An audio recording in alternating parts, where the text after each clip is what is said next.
Grace be with all who have an unending love for our Lord Jesus Christ.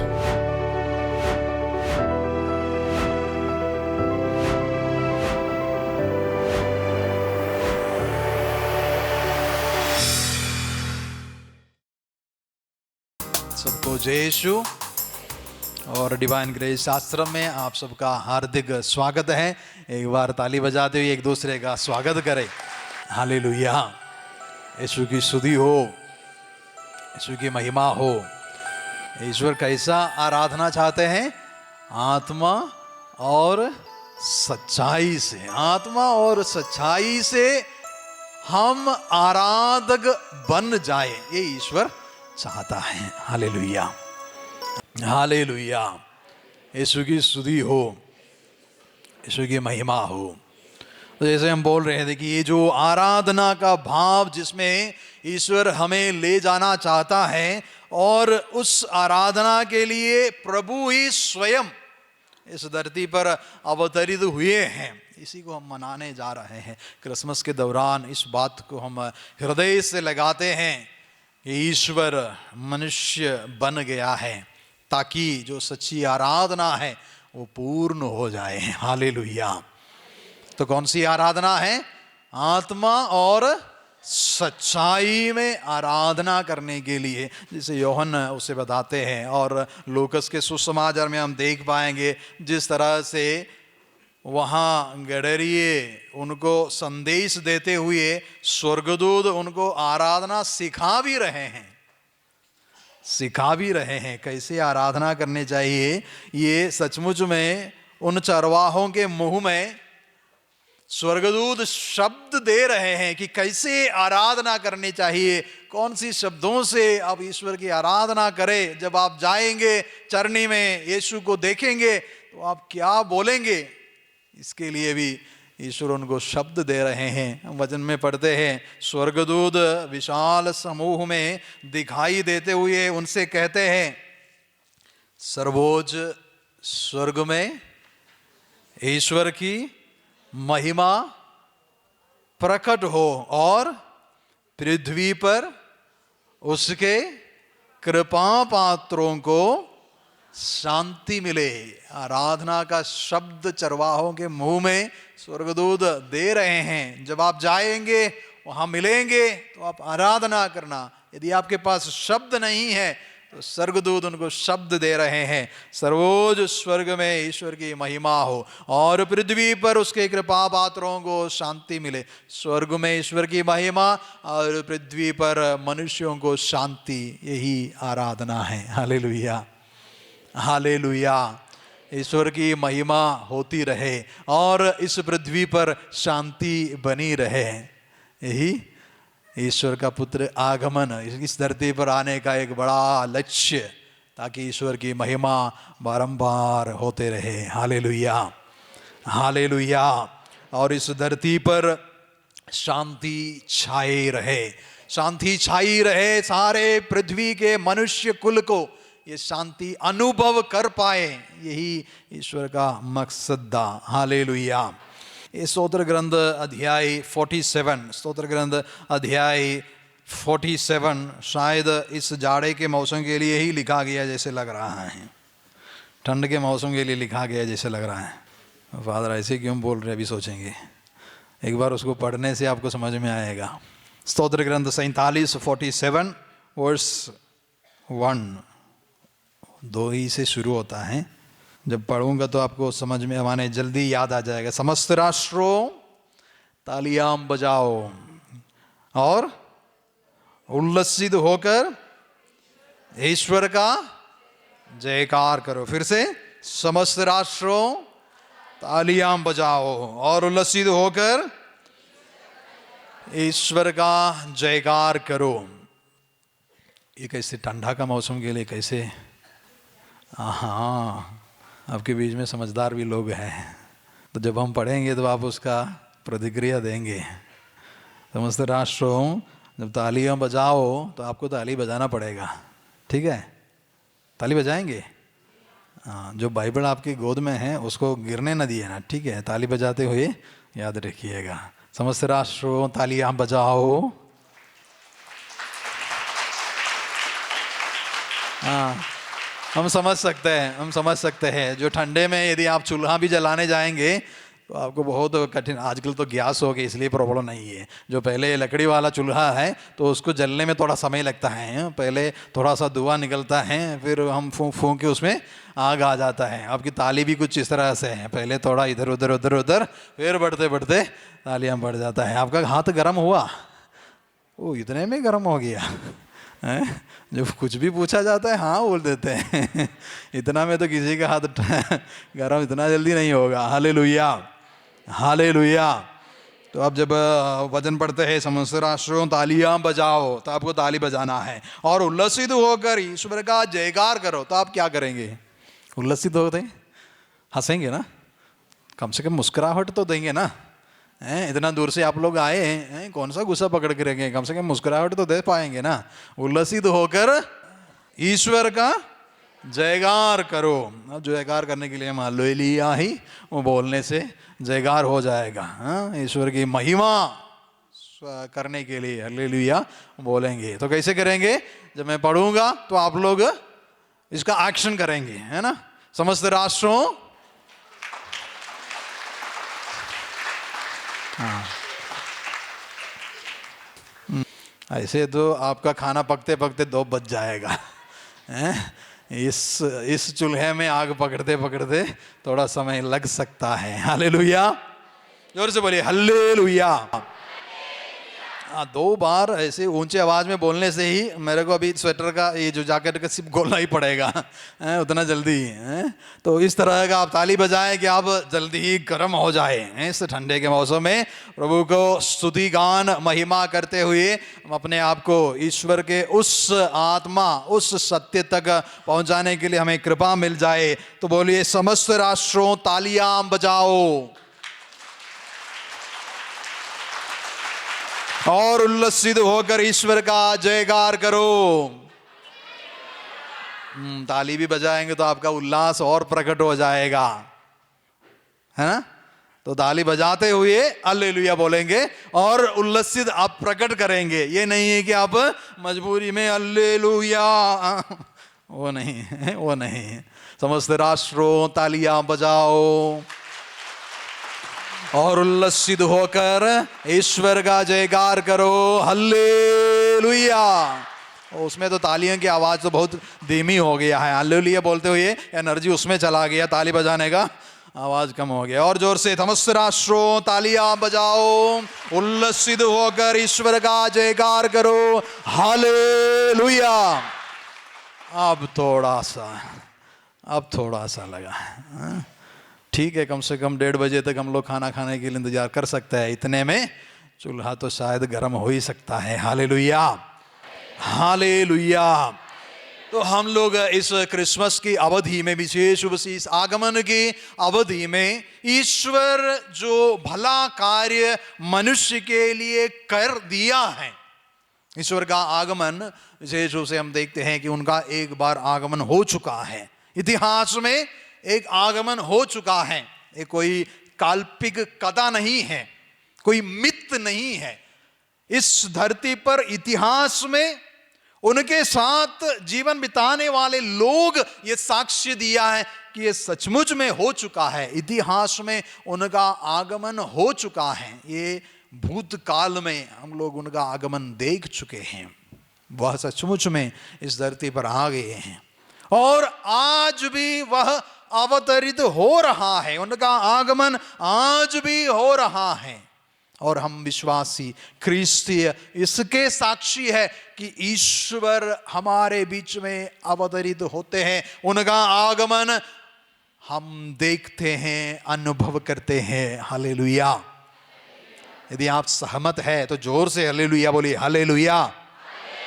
उनका आगमन आज के समय में भी, इस वर्तमान में भी हो रहा है और उनका आगमन जो आने वाले समय में जब वह महिमा के साथ आएंगे, उसको हम विश्वास के साथ घोषणा भी करते हैं। उनका आगमन होगा दोबारा, जब महिमा के साथ उनका आगमन होगा। इस आगमन काल का यही सारांश है उनका आगमन जो हो चुका है, उनका जो आगमन हो रहा है, उनका जो आगमन होगा भविष्य में महिमा के साथ, ये भरोसे के साथ उसमें हम विश्वास करते हैं। आज हम विश्वास करते हैं, उसमें हम विश्वास करते हैं। यही हमारा आगमन का लक्ष्य है। Hallelujah, hallelujah, hallelujah. यदि पूरे बाइबल में हम देखेंगे तो ये शुरू से लेकर इस बात को जोड़ते जोड़ते प्रभु का आगमन तक पहुंच गया है। शुरू से उनकी तैयारियां चल रहा था। इस आगमन की तैयारियां, ईश्वर मनुष्य के साथ जो रिश्ता बनाएगा, उस आगमन की तैयारियां होते रहा है। उसके लिए हम बोलते हैं विधान। क्या है? विधान। ईश्वर की जो योजना है वो विधान के तहत हम उसको समझ सकते हैं। टेस्टामेंट है, एक कॉन्ट्रैक्ट जो हमारे समझ में है उसको कॉन्ट्रैक्ट समझ सकते हैं, लेकिन जो उसका सही ट्रांसलेशन जो है विधान या फिर टेस्टामेंट है। टेस्टामेंट ये पूरे क्रिसमस को यदि हम देखे जाए तो उनके जो विधान है वो विधान का एक पल का पहुंचते पहुंचते वो पूरा हो जाता है। उनकी जो योजना है वो हमारे लिए है, वो पूरा हो जाता है। ये विधान का प्रकट होना ही क्रिसमस का एक अर्थ के रूप में हम समझ सकते हैं। Hallelujah, hallelujah. यीशु की स्तुति हो, यीशु की महिमा हो। Hallelujah, hallelujah. ईश्वर मनुष्य के साथ जो कुछ किया है ये विधान के अंतर्गत हम समझ सकते हैं। और आज कलीसिया जो परम प्रसाद का जो उपस्थिति है वो भी एक विधान के रूप में समझते हैं। जो ईश्वर मनुष्य बन गया, वह हमारे लिए मनुष्य बन गया और वह आज हमारे बीच में इस उपस्थिति के द्वारा, परम प्रसाद के द्वारा, इसलिए परम प्रसाद को हम विधान, नया विधान के रूप में हम देखते हैं, समझते हैं। Hallelujah, hallelujah, hallelujah. तो ईश्वर ने जो शुरुआत से किया और आज भी हो रहा है, जो ईसा मसीह में पूरा हुआ है, उस विधान को यदि हम देखा जाए तो पूरे ये जो मुक्ति का इतिहास है, द साल्वेशन हिस्ट्री, पूरे साल्वेशन हिस्ट्री को, मुक्ति के इतिहास को 6 विधान के अंतर्गत ला सकते हैं। 6 विधान के अंतर्गत इस पूरे साल्वेशन, मुक्ति का इतिहास को हम उसमें सम्मिलित कर सकते हैं, उसके सारांश के रूप में हम समझ सकते हैं। बोले हल्लेलुया, हालेलुया, हालेलुया। ये जो विधान, वो जो जिस तरह से ईश्वर हमारे लिए इस विधान को प्रकट किया है, उसको समझने के लिए एक उदाहरण के रूप में हम ले सकते हैं कि विधान क्यों बनाया जाता है या विधान का अर्थ क्या है, उसको हम समझ सकते हैं। एक उदाहरण जो बाइबल में ही हम पाते हैं, जो उत्पत्ति ग्रंथ अध्याय 21 में इब्राहिम और अबीमेलेक के साथ एक संधि है, एक विधान है, जो एक संधि बनता है, जैसे एक कॉन्ट्रैक्ट होता है, एक विधान के रूप में हम देख सकते हैं, उदाहरण के रूप में। लेकिन वो वास्तविक ईश्वरीय विधान से भिन्न है, लेकिन विधान हम समझ पाते हैं इस संधि के दौरान। Hallelujah, hallelujah. कौन कौन है इस संधि को रचने वाले? इब्राहिम और अबीमेलेक। कौन कौन है? इब्राहिम और अबीमेलेक। ये दोनों अपने अपने शक्तिशाली नेता के रूप में उस समय अबीमेलेक एक राजा है और इब्राहिम उस समय राजा से भी शक्तिशाली व्यक्ति थे, क्योंकि अबीमेलेक के अंदर ये महसूस होने लगा कि इसके साथ कोई ऐसे शक्ति है जिसके चलते इसका दिन प्रतिदिन अपने जो कुछ संपत्ति है और जो कुछ भेड़ बकरियां हैं सब बढ़ते जा रहा है। इनकी जो कुछ कार्य कर रहा है उसमें सफलता मिल रहे हैं। तो अबीमेलेक ये बात समझते हुए इब्राहिम के सामने आते हैं और कहते हैं, उस समय अबीमेलेक और उसके सेनापति पीकोल ने इब्राहिम से कहा, तुम्हारे सब कार्यों में ईश्वर तुम्हारा साथ देता है, तुम्हारे सब कार्यों में ईश्वर तुम्हारा साथ देता है, इसलिए यहाँ मेरे सामने ईश्वर की शब्द खाकर कहो कि तुम मेरे साथ मेरी संतति और मेरे वंशजों के साथ कभी छल कपट नहीं करोगे। जिस प्रकार मैंने तुम्हारे साथ मैत्रीपूर्ण व्यवहार किया है, उसी प्रकार का व्यवहार तुम भी मेरे तथा इस देश के साथ जिसमें तुम प्रवासी हो करोगे। इब्राहिम एक तरफ, अबीमेलेक एक तरफ। इब्राहिम के साथ जो कुछ हो रहा है, अबीमेलेक देखते हुए कहते हैं कि इस कार्य के साथ ईश्वर तुम्हारा साथ दे रहा है। अबीमेलेक एक तरफ से बोल रहा है कि मैं तुमसे डरता हूं, मैं तुमसे डरता हूं, तुम इतनी शक्तिशाली हो, ईश्वर तुम्हारे सब कार्यों में साथ दे रहा है, भविष्य में ना जाने तुम मेरे साथ कहीं गलत आचरण, गलत व्यवहार, वचन में लिखा है तुम मेरे साथ छल कपट तो नहीं करेगा, इसलिए चलो हम लोग संधि कर लेते हैं। संधि का सारांश है कि तुम मेरे साथ जैसा व्यवहार करना, ऐसा व्यवहार करना जैसे मैंने तुम्हारे साथ किया है, जैसे मैंने तुम्हारे साथ मैत्रीपूर्ण व्यवहार किया है, उसी तरह तुम भी मेरे साथ मैत्रीपूर्ण व्यवहार करना, मित्र के जैसे मेरे साथ व्यवहार करना है। एक संधि है, एक विधान बना रहा है। इस विधान बनाने का अबीमेलेक का लक्ष्य क्या है?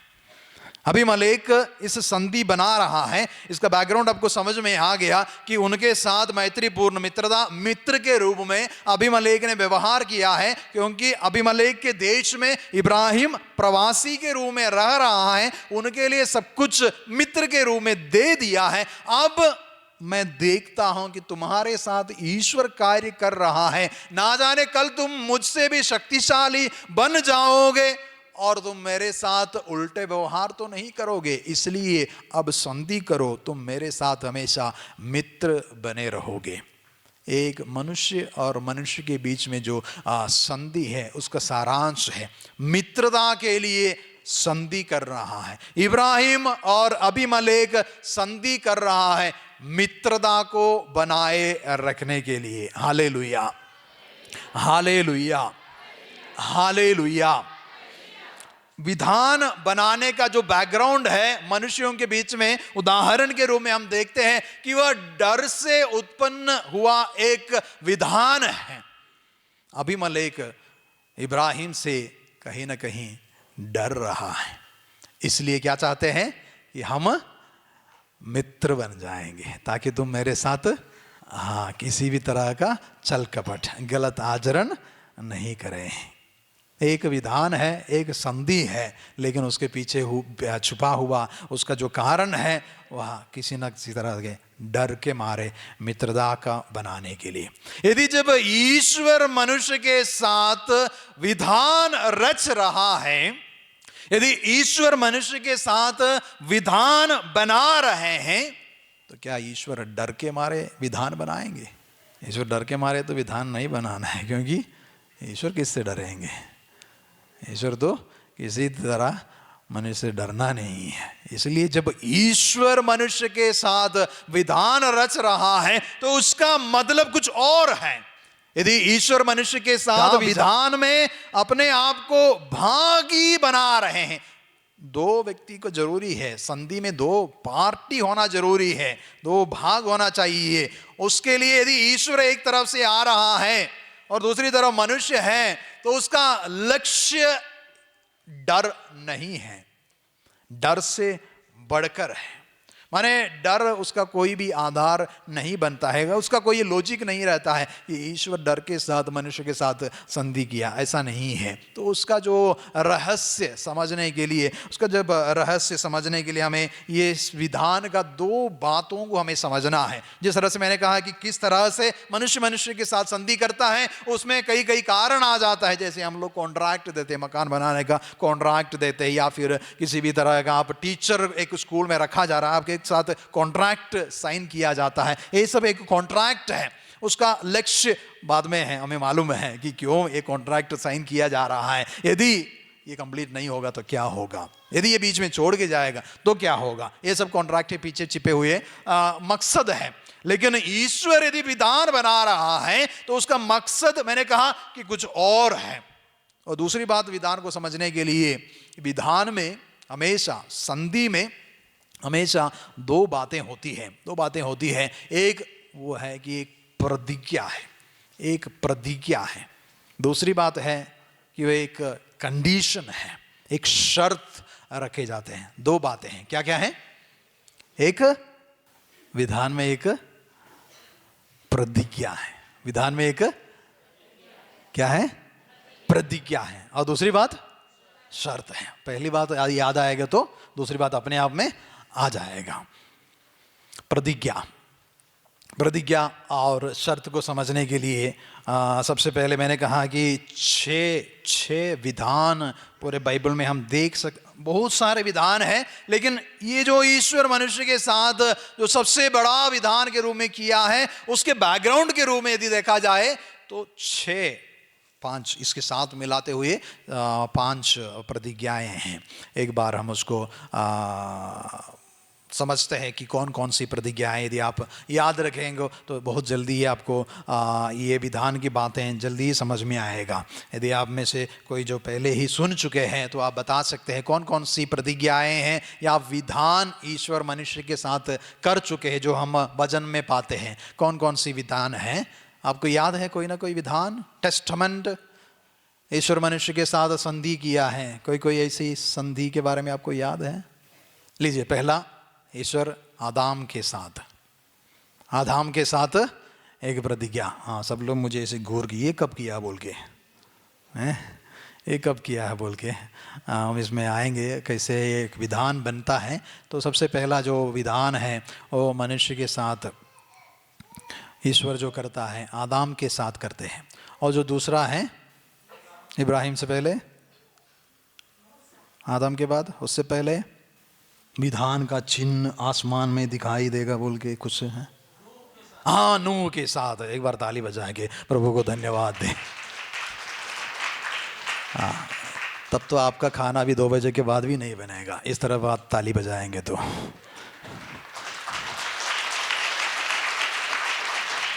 Hallelujah, hallelujah. समस्त राष्ट्रों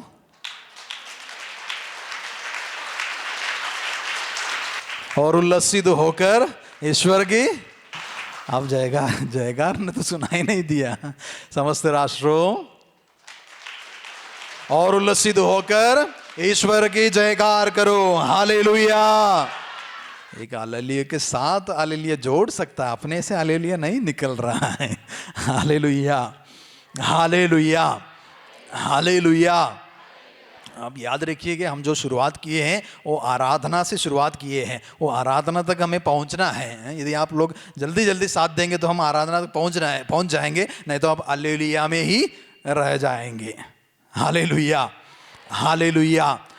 पहला विधान आदम के साथ, दूसरा विधान नूह के साथ, तीसरा विधान इब्राहिम के साथ, चौथा विधान मूसा के साथ, और पांचवा दाऊद के साथ, और छठा ईश्वर जो मनुष्य बन गया।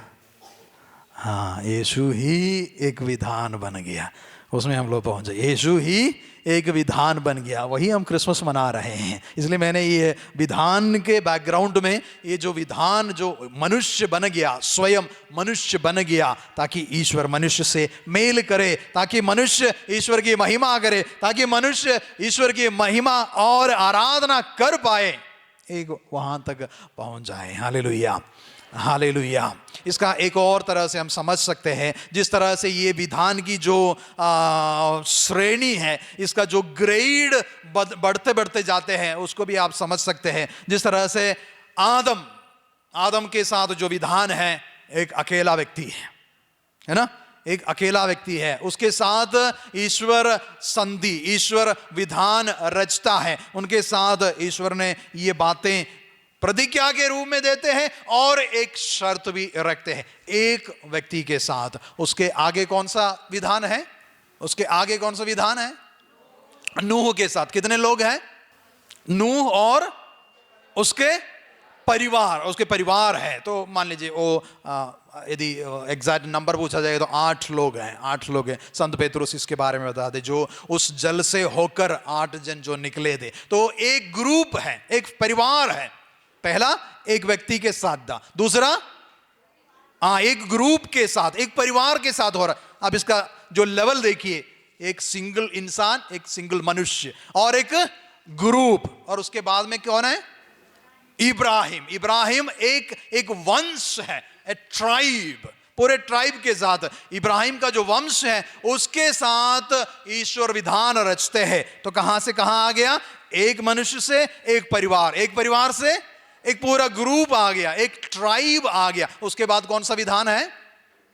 मूसा। जब तक मूसा पहुंचे तब तक एक पूरा देश बन गया है, एक जनता के लिए। पूरे इस्राएल आकर सिनाई पर्वत पर आराधना करने के लिए जाते हैं, और वह एक बड़ा समूह है, एक देश, एक जनता के साथ ईश्वर संधि करते हैं सिनाई पर्वत पर जो विधान है। तो एक पूरा देश को, और जब उसके बाद दाऊद के साथ ये देश ऐसा एक देश है जो राजकीय वंश है, एक राजा के साथ विधान रच रहा है, पूरे देश को एक राजत्व में जोड़ रहा है।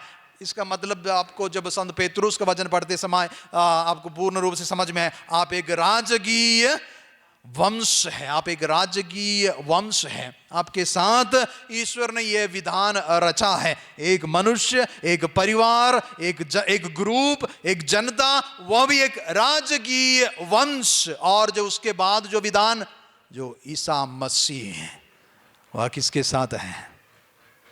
किसके साथ है ये राजकीय वंश, या फिर किसके साथ ये विधान रचते जा रहा है? किसके साथ है?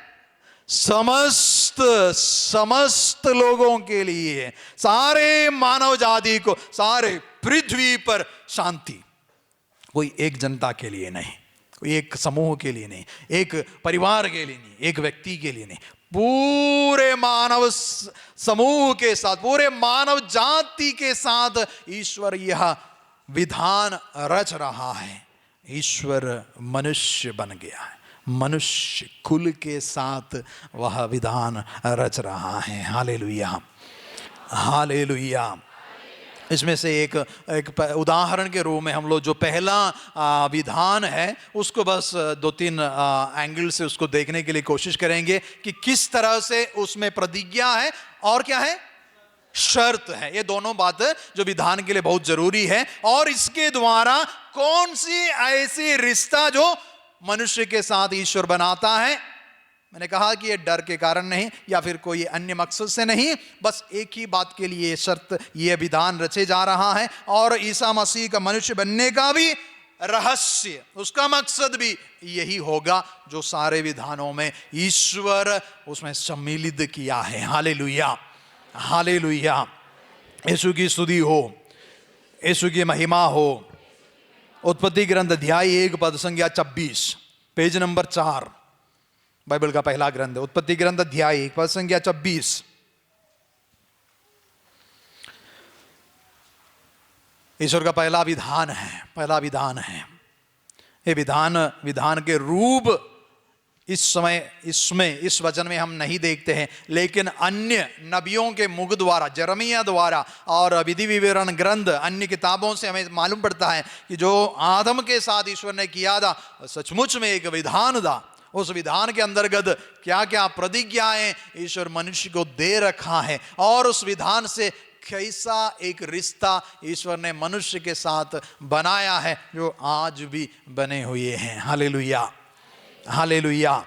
एक बार वचन पढ़ेंगे, अध्याय 1 पद संख्या 26। ईश्वर ने कहा, मेरे साथ पढ़िए। ईश्वर ने कहा, मिलकर पढ़ेंगे। हम मनुष्य को अपना प्रतिरूप बनाए, वह हमारे सदृश हो, वह समुद्र की मछलियों, आकाश के पक्षियों, घरेलू और जंगली जानवरों और जमीन पर रेंगने वाले सब जीव जंतुओं पर शासन करे।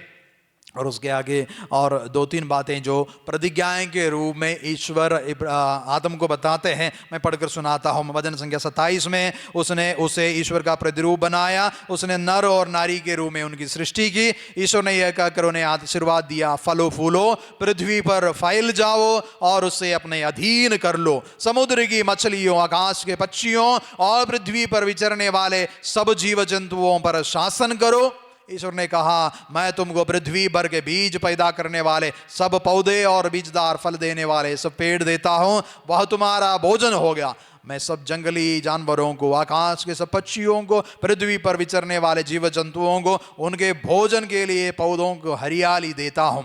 और ऐसा ही हुआ। और उसके आगे जो एक और विधान के रूप में अध्याय 2:8 में, इसके बाद ईश्वर ने पूर्व की ओर एदन में एक वाटिका लगाई और उसमें अपने द्वारा गढ़े इस मनुष्य को रखा।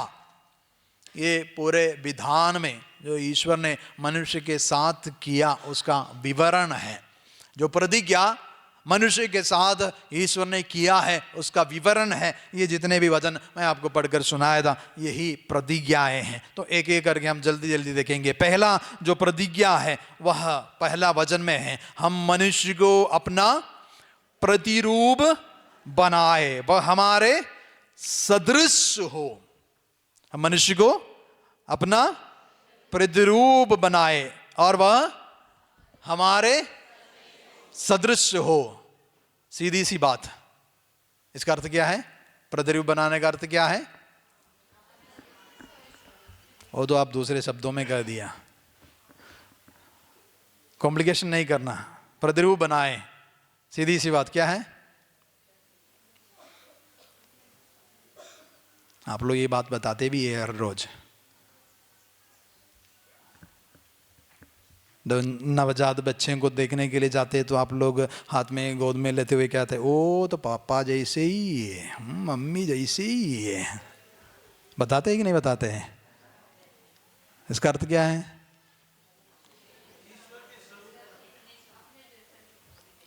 हाँ, उसका मतलब क्या है? अपने जैसा ही है माने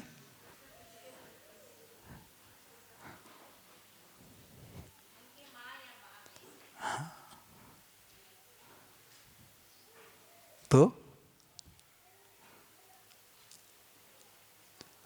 ये तो आपका ही बेटा है, ये तो आपका ही बेटी है, यही ना हम बता रहे हैं। इसका नाक देखिए ना, एकदम पापा जैसे, माने पापा का ही नाक है। नहीं बताते हैं? जब ईश्वर ने मनुष्य को अपने प्रतिरूप बनाया, सीधी सी बात क्या है? हम ईश्वर के संतान है। हालेलुया। हम ईश्वर के संतान है। प्रतिरूप बनाया, सदृश्य बनाया, हम उनके संतान है। ये सबसे महत्वपूर्ण प्रतिज्ञा है जो आज भी बने रहते हैं। आज भी इस बात को हम ईश्वर के समक्ष स्वीकार करते हैं, हम ईश्वर के संतान हैं। ये बात ईश्वर ने सबसे पहले में ये बात को रखा है कि तुम मेरे बेटे हो, तुम मेरे बेटी हो।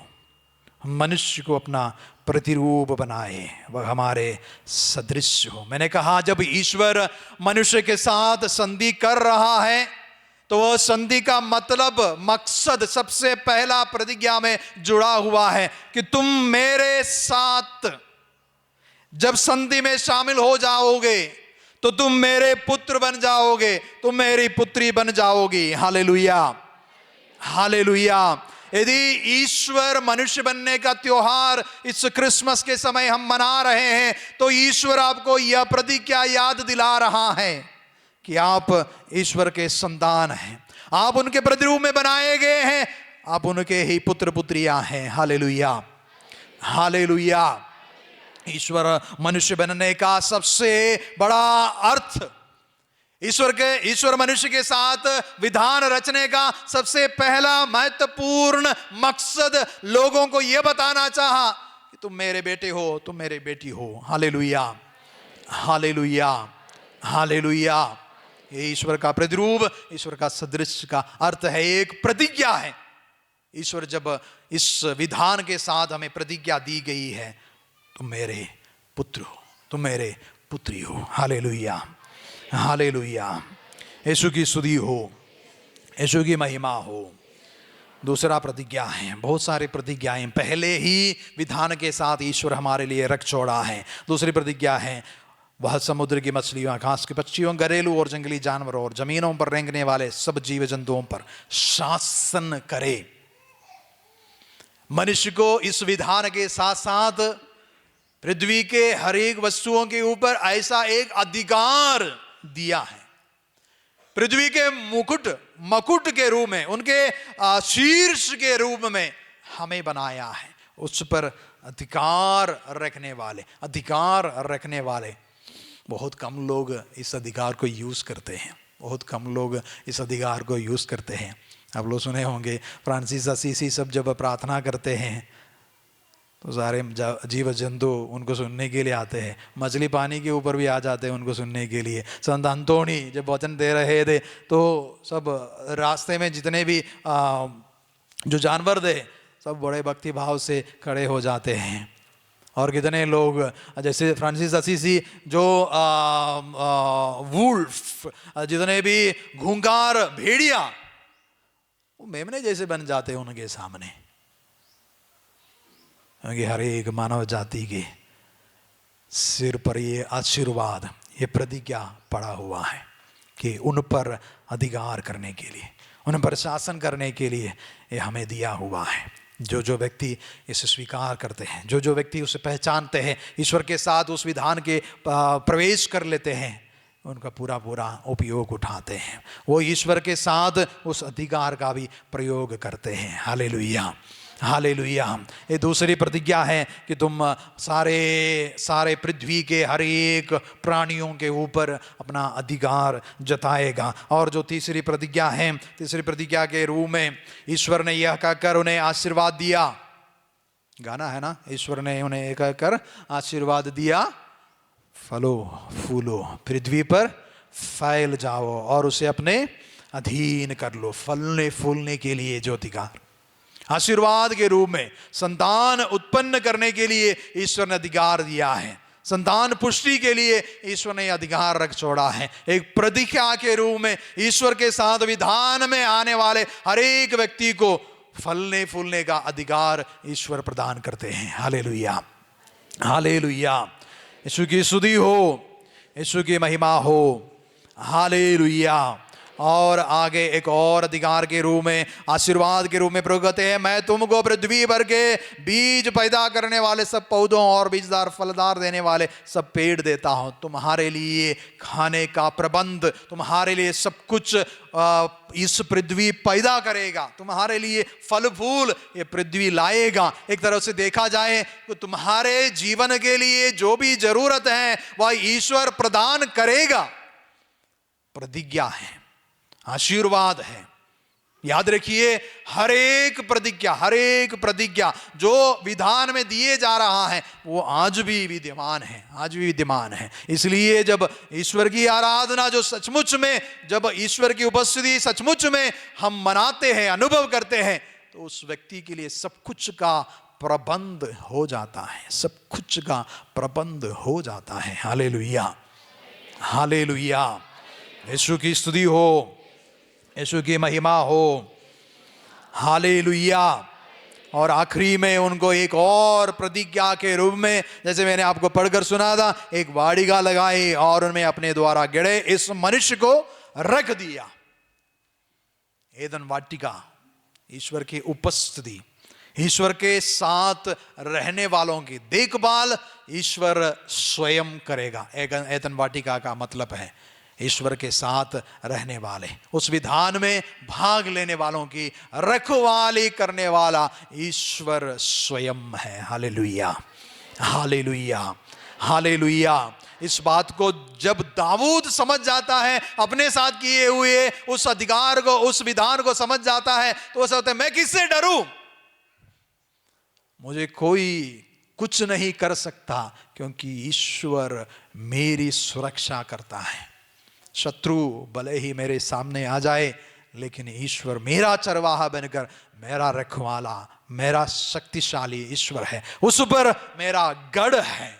विधान का एक और ऐसी गिनती करते हुए एक और प्रतिज्ञा दी जा रहे हैं। Hallelujah, hallelujah.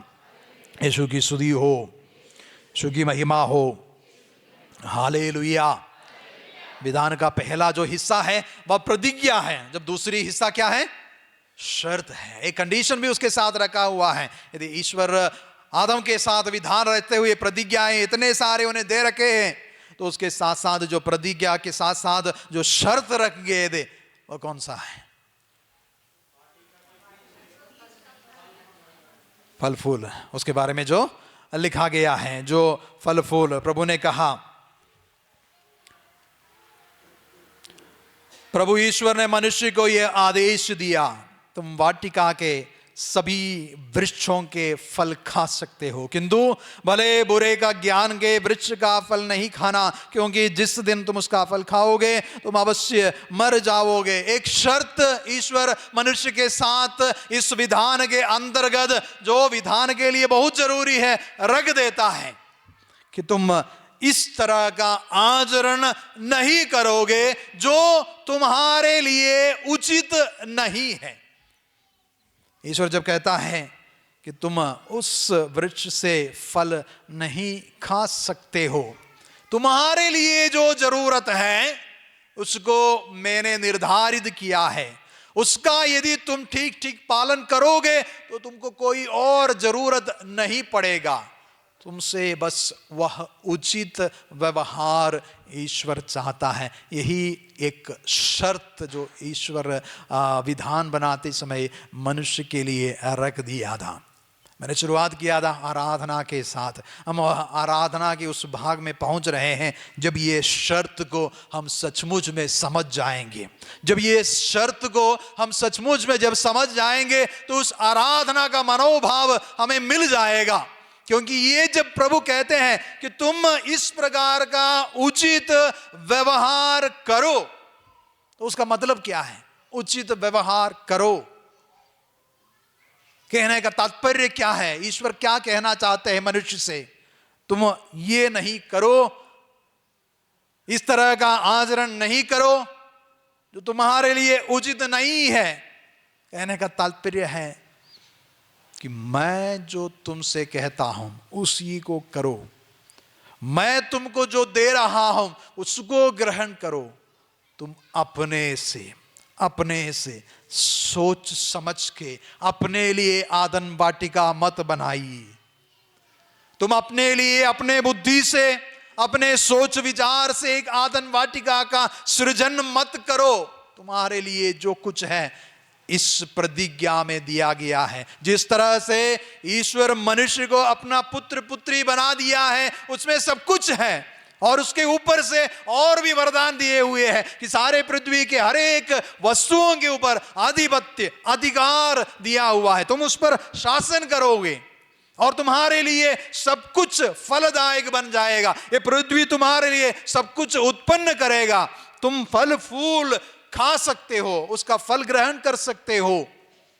तुम अपने में फल उत्पन्न करते हुए, संतान को जन्म देते हुए उस आशीर्वाद का श्रेणी जो है, उस लाइन को तुम आगे बढ़ाते रहोगे।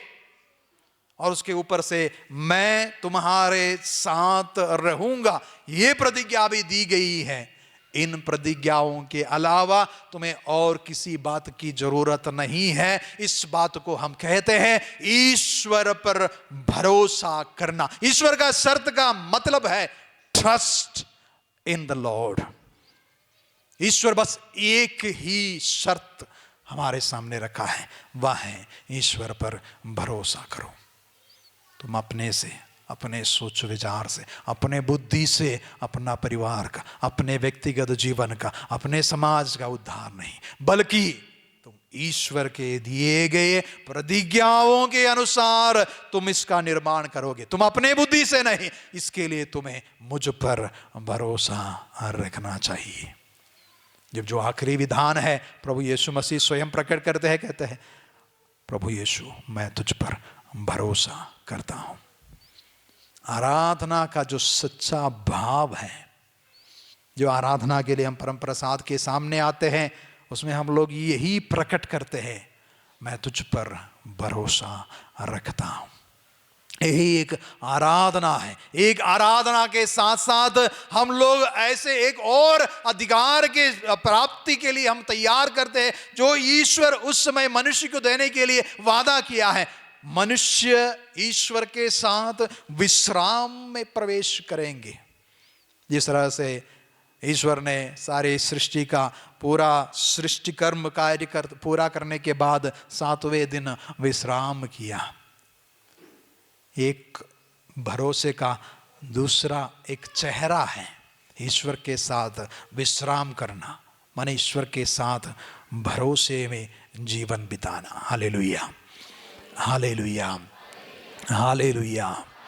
ईश्वर मनुष्य के साथ सबसे महत्वपूर्ण विधान जो अपने पुत्र को इस धरती पर भेजते हुए वह मनुष्य बनकर हमारे साथ विधान के रूप में हमारे लिए एक ऐसा मनुष्य खड़ा हो गया जो ईश्वर के साथ इस विधान में साइन कर पाए। ऐसा एक मनुष्य जो पूर्ण है, प्रभु के बारे में पूर्ण मनुष्य, पूर्ण ईश्वर है, वह इस विधान के साथ शामिल हो सकता है। और हमारे लिए वह मनुष्य आज भी खड़े हैं। वह विधान पूरा करने के लिए, उस विधान के लिए भागी बनने के लिए हम उनके साथ में सहभागी बन जाते हैं। पवित्र यूकरिस्ट को समझते हुए हम इस तरह समझ सकते हैं, हम कब अपने आप को पूर्ण रूप से मसीह के साथ एक बनाता है और उस विधान के हकदार बन जाता है, जब हम मसीह को ग्रहण करते करते उस मसीह का रूप हमारे अंदर जब सृष्ट हो जाता है, हम उस मसीह के रूप में बदल जाता है, हमारा विधान ईश्वर के साथ शुरू हो जाता है, हम उस विधान में भागी बन जाते हैं। Hallelujah, hallelujah. यीशु की स्तुति हो, यीशु की महिमा हो। हालेलुया। में कई ऐसे व्यक्तियां हमारे सामने इस सुसमाचार भागों के द्वारा हमारे सामने आते हैं, जिन्होंने पूर्ण रूप से इस भरोसे के साथ जीवन बिताया और हमें यह कर दिखाया कि ईश्वर के विधान में भाग ले सकते हैं। ईश्वर के कार्यों के अनुसार, उनके आचरण के अनुसार हम कार्य कर सकते हैं। माँ मरियम का जीवन को ले लीजिए, संत यूसुफ का जीवन को ले लीजिए, एक तरह से आंख बंद करते हुए उन पर भरोसा करना सीख गया ये लोग। जिस तरह से ईश्वर ने पहले ही विधान में ये बात रखा था कि तुम मेरा अनुसरण करोगे तो तुम्हारे लिए सब कुछ उचित प्रबंध किया जाएगा। उसके अनुसार हम देखते हैं माँ मरियम के जीवन में, संत यूसुफ के जीवन में, इतने प्रकार की ऐसे समय में हम लोग देखते हैं कि माता मरियम के जीवन में ये नहीं था कि कोई परेशानी है, ऐसा नहीं। यूसुफ के जीवन में परेशानी हाँ जरूर था, लेकिन उनका जो ईश्वर पर भरोसा रखने का जो नियत है वह हमारे लिए बहुत नमूनादायक है। आज हमारे बीच में भी ऐसे कई लोगों को हम देख सकते हैं जिन्होंने अपने कष्ट दुखमय परिस्थिति में भी ऐसे एक ईश्वर पर भरोसा रखते हुए, आंख बंद करते हुए उसकी आराधना सचमुच में दिल से करने के लिए तैयार हैं। जिस ईश्वर पर उनका भरोसा है वह हमें आगे ले चलेगा, ये भरोसा उनके लिए आराधना बन जाते हैं। हमारे बीच में भी ऐसे कई लोग हैं जो कई दुखित परिस्थितियों में गुजरने के बाद भी इस तरह का भरोसा के साथ उनकी आराधना करने के लिए घुटने में आ जाते हैं। Hallelujah, hallelujah, hallelujah. यीशु की स्तुति हो, यीशु की महिमा हो। हालेलुया। जैसे मैंने कहा कि ईश्वर मनुष्य के प्रकृति में उनके साथ विधान रचते हैं। आदम के साथ जब ईश्वर विधान रचते हैं, आदम का अर्थ ही मनुष्य है, मानव है, उसके साथ ईश्वर विधान रचते हैं, तो माने मानुषिक प्रकृति में ही ईश्वर ऐसे कई गुण दिए हुए हैं जिसके चलते हम एक साथ के साथ अच्छा व्यवहार कर सकता है। जो बिहेवियरल पैटर्न हमारे अंदर बने हुए हैं, एक दूसरे के साथ मेल मिलाप के साथ, एकता के साथ, मिलनसारी के साथ रहने का कृपा हमारे अंदर एक प्रकृति के रूप में हमारे अंदर जोड़ा गया है। और जब उसके बाद ईश्वर उससे एक और रीति से उसके विधान के रूप में उसके जीवन में आ जाता है, जिस तरह से आदम के जीवन में आ जाता है, तो वह एक ऐसी प्लेटफॉर्म बन जाता है जहां कृपा, ग्रेस कार्य करने लगते हैं। हम हमारे जीवन में ऐसे परेशानियां, कष्ट जीवन पाते हैं, लेकिन उनमें जब ईश्वर का मिलन, ईश्वर के साथ जो विधान, संधि, वो जब बन जाता है, ये परिस्थितियों के बीच में भी हमें कृपा दिखाई देते, ग्रेस दिखाई देते हैं, और उस कृपा के चलते हम लोग अपने जीवन को आगे बढ़ा सकते हैं। जिस आराधना के लिए चरवाहे, जिस आराधना के लिए वो मजूसियों, राजाओं, जितने भी लोग उस आराधना के लिए उस चरनी की ओर जा रहे थे, उनके अंदर ऐसा एक भरोसा था कि ईश्वर जो प्रकट किया है वो हमारे लिए है। ईश्वर जो हमारे लिए प्रकट किया है, उसके द्वारा हम फिर से ईश्वर के संतान बनने का प्रयास हो रहा है। जब हम इस क्रिसमस मनाने के लिए तैयारी में लगे हुए हैं, बस यही बात ईश्वर हमसे कहते हैं कि तुम मेरे बेटे और बेटियां हो। ईश्वर का विधान जो मनुष्य बनकर, ईश्वर मनुष्य बनकर हमारे बीच में निवास किया, इसका वही मतलब है कि तुम ईश्वर के पुत्र और पुत्रियां, और हमारे लिए पूर्ण मनुष्य बनकर उस विधान के साथ हमें जोड़ देते हैं।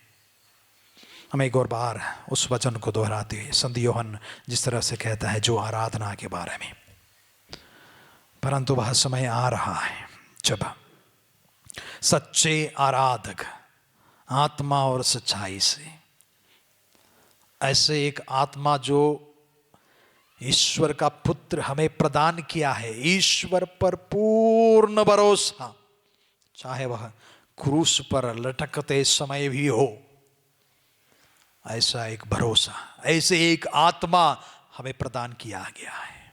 और उस क्रूस से ही प्रभु शिष्यों को अपनी आत्मा प्रदान करते हैं। ईश्वर पर भरोसा करने का आत्मा हमें मिल चुका है। हमारे बपतिस्मा द्वारा यह आत्मा हमारे अंदर कार्य कर रहा है। ऐसा एक सच्चाई, जो ईश्वर पर भरोसा करता है, उनकी देखभाल करता है, ऐसे एक भरोसा, ये सच्चाई है। उस सच्चाई के साथ हम ईश्वर की आराधना करें। जब सच्चे आराधक आत्मा और सच्चाई से पिता की आराधना करेंगे, और पिता ऐसे ही आराधकों को चाहता है। उसके आराधकों को चाहिए कि वे आत्मा और सच्चाई से उसकी आराधना करें। मनुष्यों के साथ जो विधान ईश्वर ने रचा है, वह हमें ऐसी शक्ति प्रदान करे कि हम पूर्ण रूप से भरोसा रखते हुए उसकी आराधना करने के लिए निकल पाए। माँ मरियम के साथ हम प्रार्थना करेंगे, जिन्होंने इस बात को समझते हुए अपने आप को समर्पित किया, और उन्होंने देख प्रभु की दासी कहते हुए स्वीकार किया, मैं प्रभु की दासी हूँ। जैसे आपका कथन है वैसे मेरे साथ हो जाए। हम प्रार्थना करेंगे। प्रणाम मरियम, कृपा से पूर्ण, प्रभु तेरे साथ, धन्य तू स्त्रियों में और धन्य तेरे गर्भ का फल यीशु। हे संत मरिया, परमेश्वर की माँ, प्रार्थना कर हम पापियों की, अब और हमारे मरने के समय। आमीन।